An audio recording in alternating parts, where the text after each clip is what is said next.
صلی اللہ علیہ وسلم. الحمد لله الذي رفع السماء بقدرته ودحى الأرض بمشيئته وخلق الخلائق بإرادته. الحمد لله الذي كتب الآثار ونسخ الآجال. القلوب له مفضية والسر عنده علانية. الحلال ما أحل والحرام ما حرم والدين ما شرع والأمر ما قضى. الخلق خلقه والعبد عبده وهو الله الرؤوف الرحيم. قال الله تبارك وتعالى بعد أعوذ بالله من الشيطان الرجيم بسم الله الرحمن الرحيم.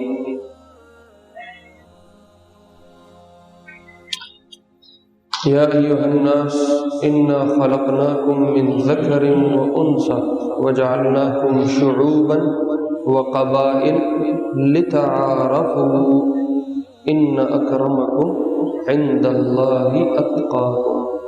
وقال النبي صلى الله تبارك وتعالى عليه وسلم كلكم بنو آدم وآدم خلق من تراب ولا ينتهين قوم يفخرون بآبائهم أو ليكونن أهون على الله من الجعلان. وقال النبي صلى الله تبارك وتعالى عليه وسلم يا أيها الناس إن الله قد أذهب عنكم عيبة الجاهلية وتعظمها بآبائها. فالناس رجلان رجل بر تقي كريم على الله تعالى ورجل فاجر شقي هين على الله تعالى. إن الله تعالى يقول يا أيها الناس إنا خلقناكم من ذكر وأنثى وجعلناكم شعوبا وقبائل لتعارفوا إن أكرمكم عند الله أتقاكم. أو كما قال النبي صلى الله تبارك وتعالى عليه وسلم.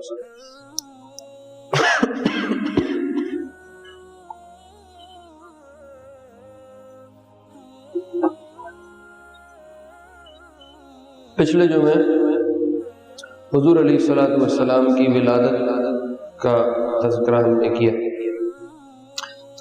وہ کچھ اس لیے نہیں کیا کہ وہ 12 ربیع الاول کا دن تھا، بلکہ ہم جس سلسلے کو لے کے چل رہے ہیں سیرت کے، اس میں اتفاقاً وہی ذکر آ گیا جو ولادت سے متعلق اور وابستہ تھا. آپ علیہ السلام کی ولادت کو ذکر کر دینے کے بعد 2-3 چیزیں ہیں جن کا بیان کرنا ضروری ہے. جتنا پیچھے سلسلہ گزرا ہے اس سے متعلق 2-3 باتیں ہیں، ان کو ذکر کر دینے کے بعد انشاءاللہ پھر ہم سیرت کے سلسلے پہ آگے نکل جائیں گے. پہلا تو یہ ہے کہ حضرت عبداللہ جو حضور علیہ السلام کے والد ہیں ان کا تذکرہ ہوا تھا. بعض علماء کے ہاں بلکہ اکثر علماء کے ہاں حضرت عبداللہ کا انتقال آپ علیہ السلام کی پیدائش سے کچھ عرصہ قبل ہی ہو گیا تھا. اکثر علماء سیرت کا اس پہ اتفاق ہے، سوائے چیدہ 2-4 لوگوں کی رائے ہے. وہ کہتے ہیں کہ آپ علیہ السلام 2 مہینے کے تھے اور ماں کی گود میں تھے جب حضرت عبداللہ کا انتقال ہوا. اکثریت کی رائے یہ ہے کہ حضرت عبداللہ آپ علیہ السلام کی پیدائش سے پہلے رخصت ہو گئے تھے. اور ان کی رائے اس لیے بھی مضبوط ہے کہ آپ علیہ السلام کی جو پچھلی کتابوں میں علامات ملتی ہیں کہ آخری زمانے میں ایک نبی آئے گا، وہ ایسا ہوگا، وہ ایسا ہوگا، وہ ایسا ہوگا، وہ ایسا ہوگا، اس میں ایک علامت یہ ملتی ہے کہ وہ یتیمی کی حالت میں پیدا ہوگا. تو یہ ہونا تھا کہ حضور علیہ السلام کا جب ظہور ہوتا ہے، آپ دنیا میں تشریف لائے، اس وقت یتیمی کی حالت میں آتے اور والد دنیا میں نہ ہوتے. یتیمی کے بہت سارے فضائل ہیں. اللہ نے یہ معجزہ امت کو اور سارے لوگوں کو دکھانا تھا کہ خود یتیم پیدا ہوا تھا لیکن سارے یتیموں کا سہارا تھا۔ اس لیے سیرت کی کتابوں میں اگر پڑھا جائے تو اس بات پہ آ کے علماء سیرت نے یتیمی کے فضائل کو اور یتیموں کے مناقب کو بھی بیان کیا کہ یہ ایک فضیلت کی چیز ہے، اور اللہ نے اپنے نبی کے ساتھ یہ ظاہر فرمائی کہ میں اس کو تو بے سہارا بنا رہا ہوں لیکن اس کو میں ساری دنیا کا سہارا بنا رہا ہوں۔ تو اس لیے اکثر علماء سیرت اسی میں ہیں کہ حضور علیہ السلام یتیمی کی حالت میں پیدا ہوئے۔ عبدالمطلب نے آپ علیہ السلام کے والد کو، حضرت عبداللہ کو، تجارت کے لیے شام یا یمن کے علاقے کی شام کی طرف بھیجا۔ گرمی کا دن، گرمیوں کے ایام ہوں گے چونکہ گرمی میں شام کا سفر ہوتا تھا اور سردی میں یمن کا سفر ہوتا تھا۔ تو جب یہ شام گئے ہیں تجارتی قافلے کے ساتھ تو وہاں کچھ عرصہ گزارنے کے بعد جب یہ واپس لوٹے ہیں تو شام سے ہی یہ بیمار ہو کے واپس آئے۔ اللہ جانے کیا بیماری ہوئی، اس کی تفصیل موجود نہیں ہے، لیکن یہ وہاں سے بیمار لوٹے ہیں کہ ان کے جسم میں کمزوری آنا شروع ہوئی اور یہ اپنے آپ کو سفر کے قابل نہیں سمجھ رہے تھے۔ تو جب یہ واپسی پہ مکہ جاتے ہوئے مدینہ پہنچے، یثرب جس کو کہتے ہیں، مدینہ تو بعد میں بنا جب ہجرت ہوئی ہے، جب یہ یثرب پہنچے ہیں تو انہوں نے اپنے ساتھیوں سے کہا کہ میرے سے سفر مشکل ہے، آپ میرے والد عبدالمطلب کو بتا دینا کہ میں مدینہ اپنے ننہال کے ہاں ٹھہر جاتا ہوں، جب میں ٹھیک ہو جاؤں گا تو پھر میں آ جاؤں۔ تو یہ اپنے ننہال کے ہاں، وہ جو ہاشم نے جاتے ہوئے بنو نجار میں شادی کی تھی اور وہاں رشتہ قائم کیا تھا مدینہ میں، اور اس سے عبدالمطلب پیدا ہوئے اور یہ ان کے وہاں، تو کہا میں یہاں ٹھہر جاتا ہوں بنو نجار کے ہاں، آپ لوگ چلے جاؤ، میرے والد کو اطلاع کر دینا تو وہ انتظار کر لیں گے، جب میں ٹھیک ہوں گا تو میں آ جاؤں گا۔ تو ساتھی اس قافلے کے وہ حضرت عبداللہ کو یثرب میں چھوڑ کے خود مکہ چلے گئے۔ عبداللہ کے بارے میں آتا ہے کہ کوئی 1 مہینہ یا 1.25 مہینہ زندہ رہے اور اس کے بعد زندگی نے وفا نہ کی اور جان دے گئے، اللہ کے پاس چلے گئے۔ جب یہ ساتھی پہنچے تو انہوں نے جا کے عبدالمطلب کو بتایا کہ ایسے ایسے عبداللہ کی طبیعت خراب تھی، ہم اس کو وہاں چھوڑ کے آئے ہیں۔ تو عبدالمطلب کے سب سے بڑے بیٹے ہیں حارث، سب سے بڑے بیٹے، اس لیے عبدالمطلب کی کنیت بھی ابو الحارث ہے۔ عبدالمطلب کو عرب میں کنیت سے پہچانے جاتا ہے، جیسے حضور کی کنیت ابو القاسم، ابو الحارث کا نام ملتا ہے عبدالمطلب کا۔ انہوں نے حارث کو یثرب بھیجا کہ جاؤ عبداللہ کے پاس، اس کا خیال کرو، جب وہ ٹھیک ہو جائے تو اس کو لے گیا۔ جب یہ حارث پہنچے ہیں تو بعض روایات کے مطابق ان کے پہنچنے سے پہلے ہی عبداللہ اللہ کو پیارے ہو چکے تھے، اور بعض روایات کے مطابق عبداللہ کا انتقال ان کے پہنچنے کے بعد ہوا، لیکن عبداللہ کا انتقال ہو گیا۔ ان کو وہیں پہ بنو نجار کا ایک شخص تھا، اس کا نام نابغہ، اور بعض روایات میں تابعہ، دونوں ایک ہی طرح لکھے جاتے ہیں اس لیے کچھ فرق نہیں ہے۔ وہ بنو نجار کا ایک شخص تھا، اس کے گھر میں حضرت عبداللہ کو دفن کیا گیا۔ تو آپ علیہ السلام جب ہجرت کر کے مدینہ گئے، بعد کی بات ہے، جب وہ 13 سال مکے گزار کے، نبوت مل جانے کے بھی 13 سال بعد جب ہجرت کر کے مدینہ گئے ہیں تو آپ بنو نجار کے تابعہ نامی گھر پہ کھڑے ہوئے اور آپ نے فرمایا یہاں میرا والد دفن ہوا تھا۔ تو وہاں عبداللہ کو دفن کر دیا گیا۔ اب بنو نجار ہی کا محلہ ہے، وہاں حضرت عبداللہ کا مدفن ہے اور وہاں ایک گھر ہے جس میں وہ دفن۔ حضرت عبداللہ جب انتقال فرمایا عبداللہ نے تو اپنے ترکے میں اور میراث میں 5 اونٹ چھوڑے جو حضور کو وراثت میں آگے منتقل ہوئے، اور کچھ بکریاں تھیں وہ منتقل ہوئی۔ ایک باندی ہے ام ایمن، ان کا نام برکہ ہے، برکہ حبشی نسل کی تھی اور ان کا نام برکہ ہے۔ یہ ترکے میں اپنے والد سے حضور کو منتقل ہو گئی، ایمان۔ اور جب آپ علیہ السلام نے نبوت کا اعلان فرمایا تو پہلے جن لوگوں نے لبیک کہا اور اسلام قبول کیا ان میں ایمان ہے اور ان کا ایک بیٹا تھا عبداللہ، یہ دونوں پہلے مسلمان ہوئے۔ شروع سابقین الاولین میں ان کا اسلام آتا۔ اب علیہ السلام نے فرمایا جو چاہتا ہے کہ جنت کی کسی عورت سے شادی کرے وہ ایمان سے شادی۔ تو زید بن حارثہ رضی اللہ عنہ ایک صحابی، حضور کے منہ بولے بیٹے اس لیے تھے کہ یہ جب مسلمان ہوئے تو یہ اپنے گھر سے بھاگے، فرار اختیار کر کے حضور کے پاس آ گئے۔ پیچھے ان کے والد آئے ان کو لینے کے لیے، تو انہوں نے کہا میں نہیں جاؤں۔ تو آپ نے فرمایا یہ میرا بیٹا ہے، آپ فکر نہ کریں، آپ اگر جانا چاہتے ہیں چلے جائیں، میں اس کا ایسے ہی خیال رکھوں گا جیسے ایک باپ خیال رکھتا۔ تو یوں حضرت زید بن حارثہ حضور کے منہ بولے بیٹے، جب انہوں نے یہ حدیث سنی کہ جو جنتی عورت سے شادی کرنا چاہتا ہے ایمان سے کر لے، انہوں نے کہا یا رسول اللہ ایمان سے میری شادی کروا۔ ان کا جو پہلے والا شوہر تھا وہ فوت ہو گیا،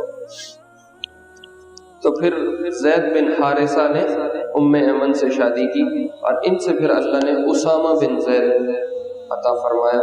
اسامہ بن زید کو حضور علیہ السلام اتنا پیار فرماتے تھے چونکہ وہ منہ بولے بیٹے کا آگے بیٹا تھا، پوتوں سے کوئی زیادہ لگا ہوتا ہے، تو اسامہ بن زید سے حضور کو بہت لگا ہوتا ہے۔ ایک دفعہ گھر چھوٹے سے تھے، بالکل رنگ کے کالے تھے، تو بھاگے ایک دم گھر میں داخل ہوئے تو دہلیز پہ ٹھوکر لگی اور گر گئے، تو یہاں ماتھے پہ زخم ہو گیا، خون بہنا شروع۔ تو آپ نے حضرت عائشہ سے فرمایا عائشہ قومی الیہ امیتی عنہ الاذی، عائشہ اس کو اٹھو اور اس کو صاف کرو اس کا خون۔ حضرت عائشہ کو جیسے طبعاً ایک ناگواری ہوتی کہ میں یہ خون کیسے اب صاف کروں، تو فوراً حضور اٹھے، حضرت عائشہ کے اٹھنے سے پہلے اٹھے اور جا کے اسامہ کو اٹھایا اور اپنی زبان سے ان کا خون چاٹ کے صاف کر دیا، اتنا پیار کرتا تھا۔ یہ ایمان کے بیٹے اسامہ بن زید رضی اللہ عنہ جب ہجرت کر کے مکہ سے مدینہ جا رہی تھی تو راستے میں ایمان اکیلی تھی، تنہا جا رہی تھی، تو ان کو پیاس لگی اور وہ پانی کا کوئی انتظام نہیں تھا، سفر میں تھی، تو آسمان سے ایک ڈول آیا جو بالکل سفید شفاف پانی کا تھا، اور انہوں نے وہ پانی پیا اور فرماتی مجھے زندگی بھر دوبارہ کبھی پیاس نہیں۔ یہ باندھی ہیں اور حضور کو ترکے میں ملی تھی، پھر آپ نے ان کو آزاد فرما دیا۔ تو یہ تو کچھ عبداللہ سے متعلق بات تھی جو کرنا ضروری تھی۔ آگے پھر حضور علیہ السلام کی پیدائش کا تذکرہ ہم پہلے کر چکے ہیں، حضور کے ختنہ اور حضور کے عقیقے کی طرف بات چلی جائے گی، وہ انشاءاللہ اگلے جمعے میں کریں گے۔ دوسری گزارش یہ کرنی ہے کہ 2-3 روایات ہیں، اگر وہ آپ سامنے رکھیں تو پھر ایک اشکال اور سوال بنتا ہے، اس کا جواب ضروری ہے۔ روایات میں آپ علیہ السلام نے فرمایا ان اللہ خلق الخلق، میں روایات سیدھی سنا دیتا ہوں، ان اللہ خلق الخلق، اللہ نے مخلوق کو پیدا کیا، فاختار من الخلق بنی آدم، اور مخلوق میں سے چناؤ کر کے آدم کی اولاد کو چنا، مطلب ساری مخلوق سے انتخاب فرمایا اور آدم کی اولاد کو چن لی۔ ثم اختار من بنی آدم العرب، پھر آدم کی اولاد میں سے عرب کو چنا، یوں کہہ لو کہ ساری مخلوق کو چھانٹا اور اس میں سے بنو آدم نکالے، پھر بنو آدم کو چھانٹا تو اس میں سے عرب کو نکالا۔ ثم اختار من العرب قریشا، پھر سارے عرب کو چھانٹا اور اس میں سے قریش نکالے۔ ثم اختار من قریش بنی ہاشم، پھر قریش کو چھانٹا اور اس میں سے بنو ہاشم کو الگ کیا۔ ثم اختارنی من بنی ہاشم، پھر بنو ہاشم کو چھانٹا اور اس میں سے میرا انتخاب اور اختیار فرمایا۔ انا خیار من خیار، میں سب سے بہترین ہوں اور سب سے بہترین آباء و اجداد کی اولاد ہوں۔ ٹھیک ہو گیا؟ اور بھی اس طرح کی روایات ملتی ہیں، قریش کے بہت فضائل حضور نے سنائے ہیں، حتیٰ کہ عرب کے بہت فضائل سنائے ہیں۔ آپ نے فرمایا عربوں سے محبت رکھو، اس لیے کہ میں عربی ہوں، تمہارا قرآن عربی ہے، جنت کی زبان عربی ہے۔ ایک میں آپ نے فرمایا عرب سے جو محبت رکھتا ہے وہ میری محبت کی وجہ سے رکھتا ہے، جو ان سے بغض رکھتا ہے وہ میری وجہ سے بغض رکھتا ہے۔ تو اپنے آباء و اجداد کا حضور نے بڑا تذکرہ فرمایا اور اس کی بڑے فضائل مناقب بتائے، جس سے پتہ چلتا ہے کہ حضور کے آباء و اجداد بڑے لوگ تھے۔ تو اس میں ایک طرح اپنی نسل اور اپنے نسب کا فخر سامنے آتا کہ حضور اپنے نسب پہ، اپنی نسل پہ، اپنے خاندان پہ فخر فرمایا کرتا ہے۔ اور دوسری جگہ قرآن پاک میں اللہ نے خاندانی فخر کرنے کو منع فرمایا، یا ایھا الناس، لوگو انا خلقناکم من ذکر و انثی، ہم نے آپ کو مذکر مؤنث سے پیدا کیا ہے، وجعلناکم شعوبا قبائل، ہم نے تمہیں کچھ قبیلوں میں تقسیم کیا، کچھ قومیں بنائی ہیں، لتعارفوا، یہ ساری قومیں، قبائل، شبائل، یہ سب صرف تعارف کے لیے، ان اکرمکم عند اللہ اتقاکم، تم میں سے بہترین وہ ہے جو تقوی والا ہے، اللہ کے ہاں مقرب اور اللہ کے ہاں باعزت وہ ہے جس کے پاس تقوی ہے۔ تو ادھر حضور نظر آتے ہیں اپنے خاندان پہ فخر کرتے ہوئے، اپنے بڑوں کا تذکرہ بڑے فخر سے کرتے ہوئے، اور ادھر اللہ نے منع فرمایا۔ پھر اسی طرح آپ علیہ السلام نے فرمایا کلکم بنو آدم، تم سب کے سب آدم کی اولاد ہو، ٹھیک ہو گیا؟ وآدم خلق من تراب، اور آدم کو اللہ نے مٹی سے بنایا۔ لینتہین اقوام یفخرون بآبائہم او لیکونن اہون علی اللہ تعالی من الجعلان، جو لوگ اپنے آباء و اجداد پر فخر کرتے ہیں ان کو اس سے باز آنا ہوگا، ورنہ وہ اللہ کے ہاں رینگنے والے بدبودار کیڑوں سے بدتر ہوں گے۔ ہماری یہ نسل ہے، ہمارا یہ خاندان ہے، ہماری یہ قوم ہے، یہ اس لیے بھی بیان کرنا ضروری ہے کہ ہمارے اس علاقے میں یہ بہت زیادہ ہے، بڑی قوم، چھوٹی قوم، کمی لوگ، سردار لوگ، چودھری لوگ، زمیندارہ قوم، اور پتہ نہیں کیا قوم اور کیا قوم اور کیا قوم۔ آپ نے فرمایا اپنے خاندانی نسبوں پہ اور سلسلوں پہ فخر کرنا چھوڑ دو، ورنہ اللہ کے ہاں بدبودار رینگنے والے کیڑوں سے بدتر بن جاؤ۔ مطلب جیسے اس کی کوئی اوقات اور حیثیت نہیں ہے اور انسان پاؤں کے نیچے رون دیتا ہے، جو اپنی قومیت پہ اور اپنے قبیلے پہ فخر کرنے والے لوگ ہیں، اللہ کے ہاں ان کی اتنی بھی قدر و قیمت نہیں بچے۔ تو اب کچھ جگہوں پہ حضور منع فرما رہا۔ ایک روایت میں آپ نے فرمایا اللہ رب العزت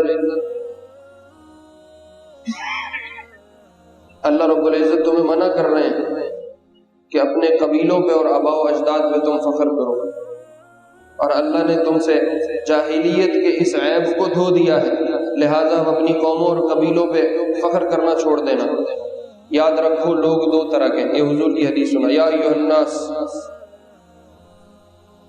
لوگ دو طرح کے، رجل بر تقی کریم علی اللہ تعالی، یا تو آدمی نیک ہو، فرما بردار ہو، متقی ہو، اللہ کے ہاں باعزت ہوگا، ورجل فاجر شقی ہین علی اللہ تعالی، یا آدمی شدید گناہگار ہو، نافرمان ہو، تو وہ اللہ کے ہاں انتہائی حقیر اور انتہائی کم قیمت اور کم حیثیت ہو جائے گا۔ اس کے علاوہ نہ کوئی بڑا ہے نہ کوئی چھوٹا ہے۔ کوئی مالدار اپنی حیثیت میں بڑا نہیں ہوتا، کوئی نوکر اپنی حیثیت میں چھوٹا نہیں ہوتا، کوئی بڑی کسی قبیلے میں پیدا ہونے سے کوئی اپنی ذات میں بڑا نہیں ہو جاتا، کسی چھوٹی قوم میں پیدا ہو جانے سے کوئی آدمی چھوٹا نہیں ہوتا۔ اللہ کے ہاں صرف یہ دو تقسیمیں ہیں، یا فرما بردار یا نافرمان۔ فرما بردار ہے تو جس مرضی قوم سے ہو وہ باعزت ہے، اگر نافرمان ہے تو جس مرضی قوم سے ہو وہ اللہ کے ہاں کوئی حیثیت اور قدر نہیں رکھتا۔ اس کے علاوہ لوگوں میں اللہ نے کسی تقسیم کو پیدا نہیں کیا۔ خیر، یہ دو طرح کی تقسیمیں حدیث میں نظر آتی ہیں۔ ادھر حضور اپنا آباء و اجداد کا بتا رہے، میں فاطماؤں کی اولاد ہوں، میں عاتقاؤں کی اولاد ہوں، اور اللہ نے میرا چناؤ کیا، میرے خاندان کا چناؤ کیا، میرے آباء و اجداد کا چناؤ کیا، یہ بڑی بات ہے۔ تو علماء نے لکھا ہے اصل میں مسئلہ یہ نہیں ہے کہ نسب کو ذکر نہ کیا جائے یا اپنے آباء و اجداد کو یاد نہ کیا جائے یا اپنے آباء و اجداد کا تذکرہ نہ کیا جائے، یہ اصل مسئلہ نہیں۔ اصل مسئلہ یہ ہے کہ بطور تکبر اور فخر کے ذکر نہ کیا جائے۔ اگر کوئی آدمی اپنے آباء و اجداد میں فخر کرتا ہے، میرا دادا یوں اور میرا فلاں یوں اور میرا پردادا یوں، یہ منع ہے، یہ حرام ہے، یہ ناجائز ہے۔ اور جو حضور علیہ السلام تذکرہ فرماتے تھے اپنے آباء و اجداد کا، اور فرماتے تھے کہ وہ چنے ہوئے لوگ تھے اور وہ اختیار کیے گئے لوگ تھے، وہ بطور فخر کے نہیں فرماتے تھے، وہ حضور بتانا چاہتے تھے کہ اللہ رب العزت انبیاء کا چناؤ ایسی قوم میں سے کرتے ہیں جو انتہائی باعزت ہوں، معاشرے میں باوقار ہوں اور ان کی معاشرے میں ایک حیثیت ہو، ایسے لوگوں کو چن کے نبوت دی جاتی ہے۔ یہ امت کو بتانا چاہتے ہیں۔ اس لیے جب کیسر روم سے ابو سفیان نے ملاقات کی، مکے کا سردار ہے ابو سفیان، جب یہ کیسر سے ملنے گئے کہ مسلمانوں کے خلاف ان کی مدد حاصل کریں اور روم کی مدد کے ساتھ مسلمانوں پہ چڑھائی کریں، تو کیسر نے ابو سفیان سے کچھ سوال کیے۔ ان سوالوں میں ایک سوال یہ تھا، کیف نسبہ فیکم، جس رسول کی تم مجھے بات کر رہے ہو کہ اس پہ جا کے چڑھائی کرنی ہے، مجھے بتاؤ اس کی تمہاری قوم میں نسب کے لحاظ سے حیثیت کیا ہے؟ تو ابو سفیان کو حالانکہ وہاں کوئی کاؤنٹر کرنے والا نہیں تھا اور کوئی ان کی بات کو رد کرنے والا نہیں تھا، جھوٹ بول دیتے تو بول سکتے تھے، لیکن ابو سفیان نے وہاں پہ بھی سچ کہا۔ قربان جاؤں، عرب میں جھوٹ بولنا عیب تھا، کفر اسلام کا مسئلہ بات کرتا تھا، تو وہ وہاں پہ بھی جھوٹ نہیں بولا۔ انہوں نے کہا ہوا فینا ذو نسب، وہ ہم میں بڑے نسب والا ہے، لا یفضل علیہ احد، نسب میں اس سے اوپر کی کوئی قوم ہم میں موجود ہے۔ تو کیسر نے کہا کذالک الرسل تبعث فی احساب قومہا، کہا میں نے پرانی کتابوں میں یہ پڑھ رکھا ہے کہ رسول اپنی قوم کے بڑے لوگوں میں آتے ہیں، چھوٹے لوگوں میں رسول نہیں بنایا جاتا۔ یہ نبوت کی نشانی تھی۔ تو اصل میں حضور اپنی امت کو یہ بتا رہے تھے، اپنے آباء و اجداد پہ فخر کرنا مقصود نہیں تھا۔ تیسری اور آخری بات یہ ہے کہ حضور علیہ السلام کے والدین کے بارے میں کیا حکم ہے؟ وہ آیا مسلمان تھے، وہ کفر پہ تھے، وہ جنت والے ہیں، جہنم والے ہیں، ان کا کیا فیصلہ ہوا، ان کا کیا بنا؟ یہ ایک اہم سوال ہے جو اس پچھلے پورے ٹاپک سے متعلقہ ہے اور اس کا بیان کرنا ضروری ہے۔ باقی انشاءاللہ سیرت کا سلسلہ ہم ایسے آگے چلاتے رہیں گے۔ دیکھیں، آپ علیہ السلام کے والدین کے بارے میں دو تین چیزیں ذہن میں رکھنے کی۔ پہلی بات تو یہ ہے، یہ موبائل نمبر، پہلی بات تو یہ ہے کہ حضور علیہ السلام کے جتنے آباء و اجداد تھے ان کے بارے میں آتا ہے کہ وہ حضرت ابراہیم کی اولاد میں، ظاہر بنو اسماعیل آگے چلے، تو جو دین ابراہیمی تھا یہ آباء و اجداد اسی پہ چلتے آئے ہیں اور اس کے آثار روایات میں اور قصوں میں اور تذکروں میں ملتے ہیں۔ ایک بات تو یہ، دوسرا یہ زمانہ فطرت کے لوگ ہیں۔ فترہ اس زمانے کو کہتے ہیں جس میں نبوت نہیں تھی، حضرت عیسیٰ جا چکے ہیں اور حضور علیہ السلام کی آمد میں تقریباً 500 سال کا وقفہ، اس میں کوئی نبی نہیں۔ تو جو زمانہ فترہ کے لوگ ہوتے ہیں ان کے بارے میں نہ ایمان کہا جاتا ہے نہ کفر کہا جاتا ہے، اور ایسے لوگوں کو ظن پہ چھوڑا جاتا ہے۔ اگر ان کے حالات میں ایمان کے آثار ملتے ہیں تو وہ ایمان والے ہیں، اور اگر کفر کے آثار ملتے ہیں تو وہ کفر والے ہیں۔ تو یہ جو حضور علیہ السلام کے آباء و اجداد ہیں ان میں ایمان کی علامات پائی جاتی ہیں، اس لیے فترہ کے لوگوں میں ان لوگوں کو بھی ہم ایمان والا شمار کرتے ہیں۔ دو قول اور ہیں علماء سیرت اور وہ احادیث سے اخذ کی ہے۔ ایک قول یہ ہے کہ آپ علیہ السلام، یہ حضرت عائشہ کی روایت ہے رضی اللہ عنہ، وہ فرماتی ہیں کہ حضور علیہ السلام کے والدین کو حضور کی نبوت کے مل جانے کے بعد دوبارہ زندہ کیا گیا۔ اور پھر ان پہ حضور کی نبوت کو پیش کیا گیا اور انہوں نے ایمان قبول کر لیا، اور جب ایمان قبول کر لیا تو وہ یقیناً مومن ہو گئے. جب مومن ہو گئے تو ان کے لیے جنت کا فیصلہ ہے، اور ان کے ایمان قبول کر لینے کے بعد ان کو واپس موت پہ لوٹا دیا گیا. اب وہ کیسے زندہ ہوئے، قبروں سے اٹھے نہیں اٹھے، حضور سے کس حال میں بات ہوئی، کیا کہانی ہوئی، اس کی کوئی تفصیلات نہیں. لہذا جیسا حدیث میں آیا ہے ہم بھی یہی عقیدہ رکھ سکتے ہیں کہ حضور علیہ السلام کے والدین ایمان پہ دنیا سے گئے. اگر یہ کہا جائے کہ جی دنیا تو عمل کا جہان ہے، یہاں سے وہ جا چکے ہیں، آخرت جزا کی جگہ ہے، وہاں تو عمل ہو نہیں سکتا، تو ان کو کیسے زندہ کر کے عمل کا موقع دیا گیا، موت کے بعد تو عمل کا موقع نہیں دیا جائے؟ جواب یہ ہے کہ حضور کے لیے ایکسیپشنل کیس، خصوصیت ہے کہ آپ کے والدین کو یہ رعایت دی گئی کہ وہ زندہ کیے گئے اور ایمان اس بات سے.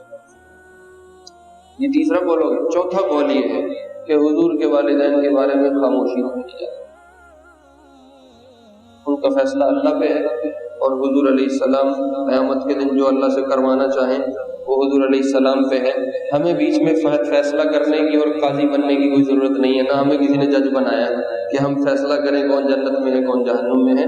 حضور کے والدین کا معاملہ ہے اللہ پہ چھوڑتا ہے. اور اصل بات یہ ہے کہ آپ علیہ السلام کے جتنے اقربا ہیں، رشتہ دار ہیں، احباب ہیں، ان کے متعلق خاموشی رکھنی چاہیے، سوائے ان لوگوں کے جن کو قرآن میں جہنمی کہا گیا. مطلب ابو لہب ہے، حضور کے چچا ہیں، عبد المطلب کی اولاد ہے، لیکن ان کو خود قرآن کہہ رہے جہنمی ہیں. حمالۃ الحطب ان کی بیوی ہیں، حضور کی چچی ہیں، ان کو کہا گیا کہ وہ جہنمی ہیں. تو ان کے بارے میں چونکہ صراحت آ گئی تو ہم بھی صراحت کرتے ہیں کہ وہ جہنم میں ہیں. باقی رشتہ دار احباب کے بارے میں امتی کو خاموشی رکھنی چاہیے. خدا نخواستہ اگر کوئی بے ادبی کی بات نکل گئی تو یہ حضور کے لیے اظہار آسانی کی بات ہوگی، اور اس کا قیامت کے دن اس دعوے کی دلیل دینی پڑے گی جو ہم میں سے کسی کے پاس نہیں. اس لیے حضور کے اقربا اور رشتہ داروں کے بارے میں خاموشی رکھنا بہتر ہے. تو یہ 3-4 باتیں ہیں، یا تو حضور علیہ السلام کے آبا زندہ کیے گئے اور پھر وہ ایمان لائے اور گئے، اور یا ان کو مومن ہی ہم مانتے ہیں کہ وہ دین ابراہیمی پہ تھے، اور یا یہ ہے کہ ان کو زندہ کرنے کے بعد ایمان دیا گیا اور پھر موت آئی، اور یا اس میں خاموشی رکھنی چاہیے. اللہ رب العزت حضور علیہ السلام کی زندگی سننے کی، سیکھنے کی، اس کا صلی اللہ علیہ وسلم،